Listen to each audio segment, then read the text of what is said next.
Bharatiya Janata party ने कर्नाटक सरकार पर जमकर हमला बोला है। दरअसल कर्नाटक सरकार ने कर्नाटक हिंदू धार्मिक संस्थान और धर्मार्थ बंदोबस्ती विधेयक 2024 पारित किया है, यानी Karnataka Hindu religious institute and charitable endowment bill पारित किया है। यह विधेयक सरकार को उन मंदिरों से 10% कर एकत्र करने का अधिकार देता है जिसका राजस्व करीब 1 करोड़ रुपए से अधिक है, और उन मंदिरों से 5% कर एकत्र करने का अधिकार है जिनका राजस्व 10 लाख से 1 करोड़ के बीच है। मीडिया रिपोर्ट की माने तो अब इससे राजनीतिक गलियारों में हड़कंप मच गई है। कर्नाटक भाजपा अध्यक्ष विजेंद्र येदियुरप्पा ने कहा है कि कांग्रेस सरकार हिंदू विरोधी नीतियां अपनाकर अपना खाली खजाना भरना चाहती है। यही नहीं, उन्होंने सोशल मीडिया प्लेटफॉर्म एक्स पर लिखा है, कांग्रेस सरकार जो राज्य में लगातार हिंदू विरोधी नीतियां अपना रही है, अब हिंदू मंदिरों के राजस्व पर टेढ़ी नजर डाल रही है और अपने खजाने को भरने के लिए हिंदू धार्मिक संस्थान और धर्मार्थ बंदोबस्ती विधेयक पारित कर रही है।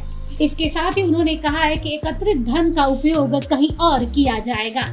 बता दें कि येदियुरप्पा ने कहा है कि मंदिरों के विकास के लिए भक्तों द्वारा समर्पित प्रसाद को मंदिर के जीर्णोद्धार और भक्तों की सुविधाओं के लिए आवंटित किया जाना चाहिए।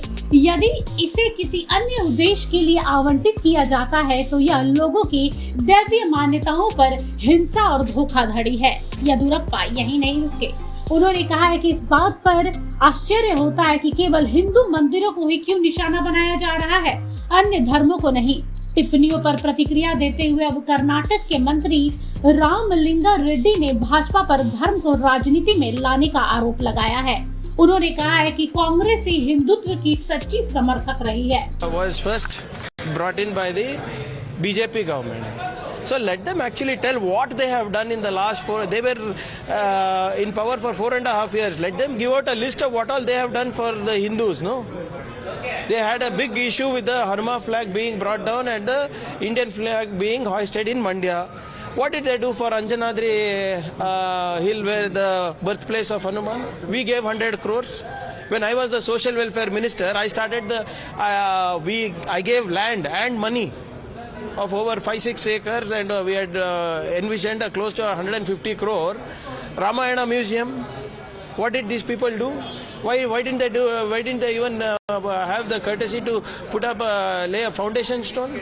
बहरहाल इस मुद्दे पर कई राजनीतिक जानकारों का मानना है कि कर्नाटक की सरकार का रवैया ठीक वैसा है जैसे पुराने जमाने में हिंदुओं को हिंदू कहलाने के लिए जजिया यानी टैक्स देना पड़ता था।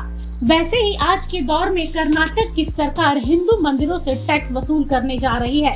लेकिन एक बात तो सही है कि कर्नाटक सरकार के इस फैसले के बाद राजनीतिक गलियारों में जो गर्मजोशी है वो बढ़ गई है। ब्यूरो रिपोर्ट, सूत्रकार समाचार। हमारा यह वीडियो अच्छा लगा तो इसे लाइक करें, शेयर करें और हाँ, सब्सक्राइब करना ना भूलें।